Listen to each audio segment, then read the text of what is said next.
Oh, I let the subject drop as Jessica returned to show us the rhinestone jewelry she'd found to match her silver shoes. We planned to go to dinner at a little Italian restaurant on the boardwalk, but the dress shopping hadn't taken as long as we expected. Jess and Angela were going to take their clothes back to the car and then walk down to the bay. I told them I would meet them at the restaurant in an hour. I wanted to look for a bookstore. They were both willing to come with me, but I encouraged them to go have fun. They didn't know how preoccupied I could get when surrounded by books. It was something I preferred to do alone.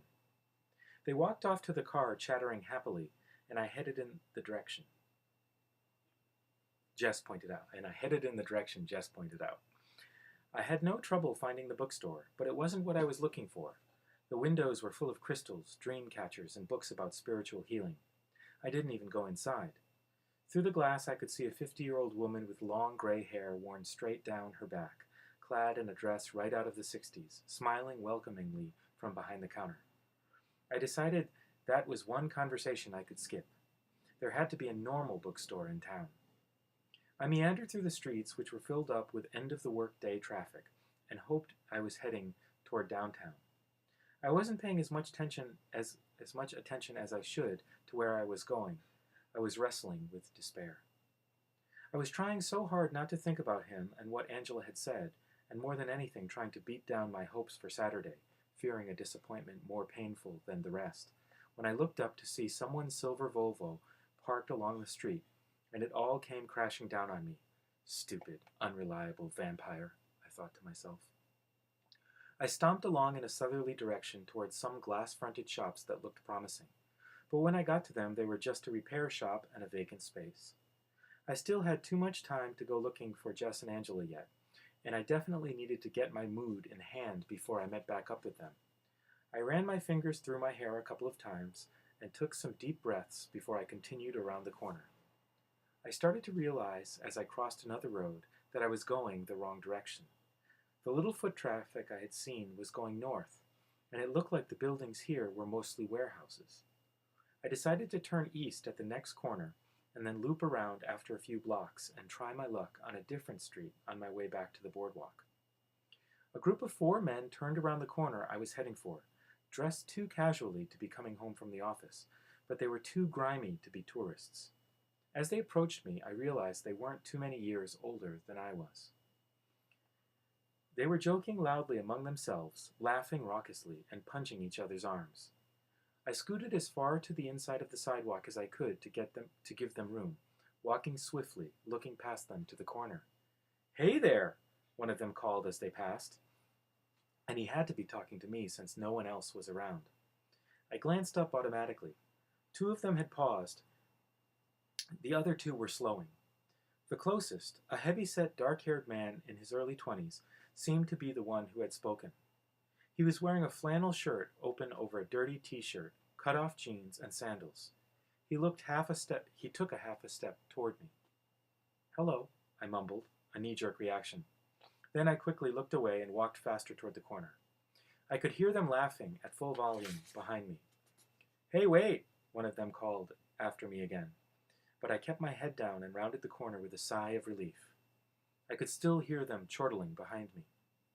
I found myself on a sidewalk leading past the backs of several somber-colored warehouses, each with large bay doors for unloading trucks, padlocked for the night. The south side of the street had no sidewalk, only a chain-link fence topped with barbed wire, protecting some kind of engine parts storage yard. I'd wandered far past the part of Port Angeles that I, as a guest, was intended to see. It was getting dark, I realized, the clouds finally returning, piling up on the western horizon, creating an early sunset. The eastern sky was still clear but graying, shot through with streaks of pink and orange. I'd left my jacket in the car, and a sudden shiver made me cross my arms tightly across my chest. A single van passed me, and then the road was empty. The sky suddenly darkened further, and as I looked over my shoulder to glare at the offending cloud, I realized with a shock that 2 men were walking quietly 20 feet behind me. They were from the same group I'd passed at the corner, though neither was the dark one who'd spoken to me. I turned my head forward at once, quickening my pace. A chill that had nothing to do with the weather made me shiver again. My purse was on a shoulder strap, and I had it slung across my body, the way you were supposed to wear it so it wouldn't get snatched. I knew exactly where my pepper spray was, still in my duffel bag under the bed, never unpacked. I didn't have much money with me, just a 20 and some ones, and I thought about accidentally dropping my bag and walking away. But a small, frightened voice in the back of my mind warned me that they might be something worse than thieves. I listened intently to their quiet footsteps, which were much too quiet when compared to the boisterous noise they'd been making earlier, and it didn't sound like they were speeding up or getting any closer to me. Breathe, I had to remind myself.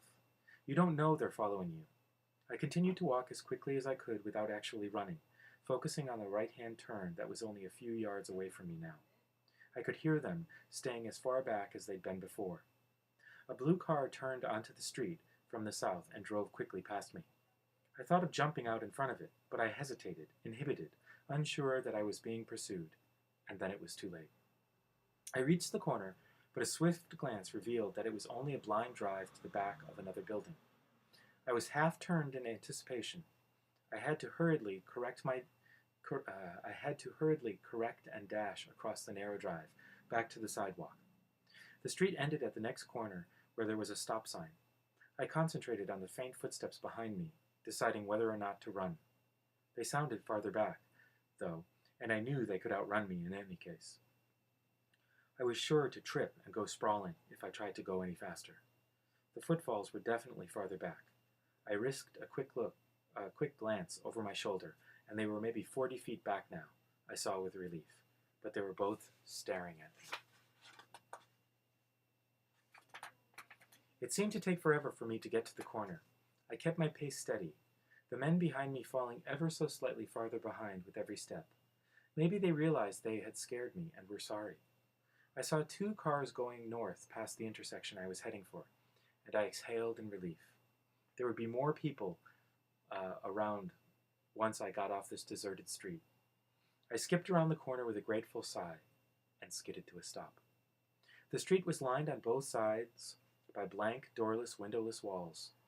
I could see in the distance 2 intersections down, street lamps, cars, and more pedestrians, but they were all too far away, because lounging against the western building, midway down the street, were the other 2 men from the group, both watching with excited smiles as I froze dead on the sidewalk. I realized then I wasn't being followed. I was being herded. I paused for only a second, but it felt like a very long time. I turned, then, and darted to the other side of the road. I had a sinking feeling that it was a wasted attempt. The footsteps behind me were louder now. "There you are!" The booming voice of the stocky, dark-haired man shattered the intense quiet and made me jump. In the gathering darkness, it seemed like he was looking past me.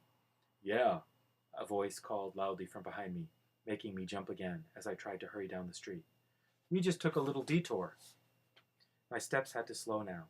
I was closing the distance between myself and the lounging pair too quickly. I had a good loud scream, and I sucked in air, preparing to use it, but my throat was so dry I wasn't sure how much volume I could manage.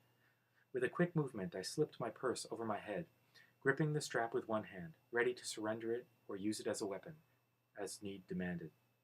The thick-set man shrugged away from the wall as I warily came to a stop, and walked slowly into the street. "Stay away from me," I warned in a voice that was supposed to sound strong and fearless, but I was right about the dry throat. No volume. "Don't be like that, sugar," he called, and the raucous laughter started again behind me. I braced myself, feet apart, trying to remember through my panic what little self-defense I knew. Heel of the hand thrust upward, hopefully breaking the nose or shoving it into the brain. Finger through the eye socket. Try to hook around and pop the eye out. And the standard knee to the groin, of course. The same pessimistic voice in my mind spoke up then, reminding me that I probably wouldn't have a chance against one of them.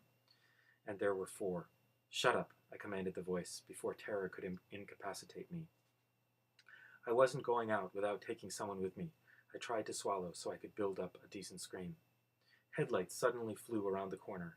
The car almost hit the stocky one, forcing him to jump back toward the sidewalk. I dove into the road. This car was going to stop or have to hit me.